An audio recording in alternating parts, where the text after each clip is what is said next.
Open house party in OHP Uncut. I want to welcome you. So I will. Welcome. Thank you for being with us today. I am so excited. Dove Cameron is here. So many followers. So many people begging us to have her on. I'm pleased to have you here. I'm pleased to be here. I'm pleased Dove is here. I'm pleased Duck is here. I stole this from my 6-year-old. I'm not going to lie, and I cannot put it down. But I'm going to now because Dove Cameron is here. And I need to remind you to subscribe to the channel. And I know every single person is like, subscribe to the channel, subscribe to the channel. But we do virtual meet and greets with your favorite artists. And when we go down the list of people to choose who's going to do a meet and greet with their favorite artists and interview them over Zoom, you got to be subscribed to the channel. So click, done, boom. That's all it is. Open house party in OHP Uncut. This is Dove Cameron. The OHP Uncut Podcast with Kannon. Thank you for joining us. Thank you so much for having me. Thanks for making the time. So what's a normal day in your life like at this point? I imagine it's different than it was 6 months ago. I mean, it's different than it was 2 months ago. I think really the fact that Boyfriend blew up on accident and overnight, my world looks so different than it did before, especially because we weren't planning on releasing it. So all the things that we would be doing for months leading up to a big release, we now have to do after the fact. So my days these days look a lot like no days off and wake up early and go, which is so fun. Like I'm a Capricorn, so this is like the kind of lifestyle that I want to be living. And it's amazing too, because you get to connect with so many people, and I love my job. So yeah, it's definitely a lot of hard work right now, but it's we're staying hydrated, and that's what's it's a good problem to have, to, you know, for the plan to be different, but this amazing. I'm curious, like for you, is this the path you envisioned for yourself? Obviously you've been in the public eye most of your life. Is this the path you envisioned when you first set out, first started doing things in show business? You couldn't have imagined quite like this, right? Well, it's funny because I do think that like my dreams were this, right? Like, you know, when you're shooting for something as rare and difficult as like film, TV, and music on a professional scale, you dream for the highest possible. So of course I still even like aspire to go beyond this. I have things that I want to do. I have goals. But did I think I would do it? I think there was always a part of me that didn't think I would do it. But also, like you said, I've been working since I was like 13. So I don't know that I really had much time to be like, like what if it doesn't? Like I was always just go. But I guess I would say that I this is not the way that I thought it would happen. Like this is definitely, when I put Boyfriend on TikTok, even 5 or 6 weeks ago or whenever it was, I thought it was going to be nothing. I thought it was going to be absolutely nothing. And I was going to put out an EP in the fall after like other work. You know, I had no idea that this was going to blow up so organically and overnight, and kind of like bump me into a new space where I'm basically all about music, you know? Yeah. You mentioned you have goals. I'm curious. So you're a Capricorn. Are you a goal-oriented person? Do you set like short-term goals, long-term goals? I think I do. I definitely like, I'm much dreamier and more disorganized and more present. And like, I love to meditate. I read, I write in my journal constantly.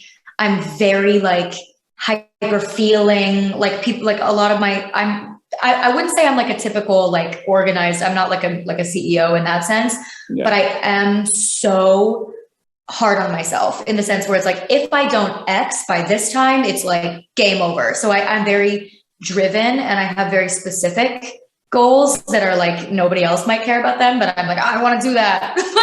But I'm entirely, what I like about it is that like, I am my own role model, and I'm always the one that I'm trying to outdo. I'm very competitive with myself, and I like stay in my lane. And I do actually think that that's the key to staying motivated and staying like involved in your craft is, I never say craft, your craft, but like, I do think that that's like, that's a part of it. Yeah, I know it sounds silly, but that's a part of it. Like you have to inspire yourself and be hard on yourself if you want the life that you want, I think. Everything is connecting on such a personal level with people. I'm looking at the comments on Twitter when I said we were going to have you on the show, and literally thousands of people asking questions. And they're not the typical, tabloid kind of style questions that you normally get for celebrities when we're going to have them on the show. These are legitimately, heartfelt people that have been touched in some way by your music. And I think that's an amazing way to get started in this. Let me just read a couple. Tell me how I love this one from Dia. This EP is so iconic, personal, and empowered. You said that you're finally writing as myself.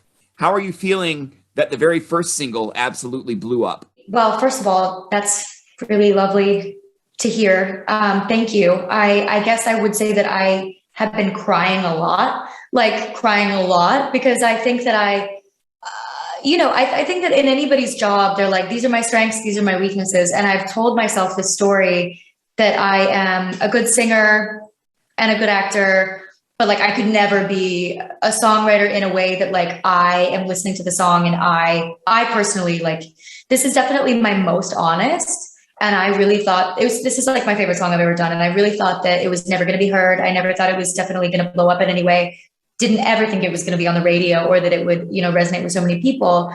So I think that like, there's been a lot of kind of, I've had to really take account of the fact that the only person who's told myself that story is me. And I'm like, oh, the world I've been living in and making up in my head are like two different worlds. So that's kind of been a really interesting awakening for me to be like, I'm the one who holds me back, which is like not in what I think of myself. Right. So to have this song be so well received and so celebrated and to have people be so kind, has been overwhelming in the best way. And it's really changed my life more interpersonally than even, professionally, because I trust myself a lot more now. And I'm being kinder to myself in that way.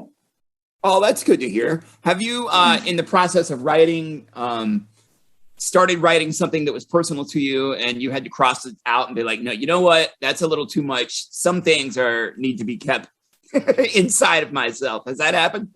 Well, yeah. So I have a number of like journals that I carry around with me for different purposes. One is for songwriting, one is for poetry, and one is just my journal. And then one's like a to-do list. My back is broken all the time. But a lot of my poems end up being something that I bring to the studio and we adapt them into songs. And a lot of my poems, because I don't know, you probably aren't familiar with like my life. But a lot of my fans know that I've had quite a lot of like trauma and tragedy, and yes. I don't wear it on my sleeve all the time, and I go to therapy a lot, and I definitely have like that's something that I more so keep close to my chest, just because my first experience with loss and tragedy was at such a young age that it's just always kind of been a part of who I was in the world. Like I don't know really who I would be without those things, and so I don't really feel the need to talk about them in that way. Do you know what I mean? Because I explore them on my own, and I don't think that they really are super at the forefront of my career. But I do think that with songwriting, those are things that you have to delve into, and so I'm actively attempting to integrate and write about kind of the heaviest things that you can experience in life and make them into something listenable and something that translates in a feeling sense, which is actually a huge upheaval for me as a human being, to translate those very human things that go beyond words and into songs that might land softly with other people. That's actually been something I'm very focused on right now. And a lot of the times you get to a certain place with the song and you go, oh, okay, no. You're like, that's something that I will learn how to write about in a couple of years. But like, it's an interesting kind of like balance beam to cross with the honesty in your songs. Definitely. Man, your answers are so well thought out and intelligent. I'm sitting here listening to you and it's like, it's impossible not to be a fan of you. The music, obviously, but just sitting here talking to you, you are a crazy, intelligent, down to earth, really in tune with yourself person. It's refreshing. It really is. Thanks. Thank you so much. That means so much. Let's Play Boyfriend. Tell me how this song came together for you, where you wrote it. And obviously we know the story of how it blew up, but how did it evolve in your mind? What was the granular thing that it started with and evolved from? So Boyfriend actually came from a super specific one night experience in New York that I will probably go into one day, but without, I can't really talk about it right now without like involving other people in life, which just I don't feel like doing to those people. But it was a very kind of interesting, eventful like crazy series of events that happened all in one night in New York. And I came back from tour and fashion week, and I sat down and I told this story that was like truly, you know, I was like, oh wait, I have this crazy story. And I didn't think we were going to write about it, but I was just sharing. And it evolved because there were so many like one-liney kind of lyrical things that started to come out. And it was like, oh wait. And I had already written something about it in my journal. And it was just like a really quick, easy kind of 2-hour, it was the very first song that we sat down to write for the EP. So again, it's like when you're doing that, you're like flexing a muscle. You're not even really trying to write something that's going to work. You're like, all right, let's just try something. Yeah. And so we sat down to write it. We wrote it in like under 2 or 3 hours. We were like horns and now it's strings. And then it just like evolved from there. And we just kept working on it over the course of a couple months. And then we literally finished it in 3 days when it was just a demo when I put it on TikTok. So yeah, it was a combination of like a bunch of things, but it was definitely my most organic, quickest, like off the cuff, which is how most of the good ones happen that way. Yeah, like I find that when they're writing themselves, that's how you're like, oh, okay, this is working for sure. That's a good point. Well, congratulations on the success of it. Thank you for your time, your energy, your honesty, your bravery. It means a lot to me, and it means so much to the audience as well. And it really does. It means a lot to us. You spent some time with us tonight. Thank you. Thank you so much. Thanks for taking the time. You were so lovely. You nearly had me tearing up. So thank you so much for your time. And I hope you have a great rest of your day. The OHP Uncut Podcast with Kannon.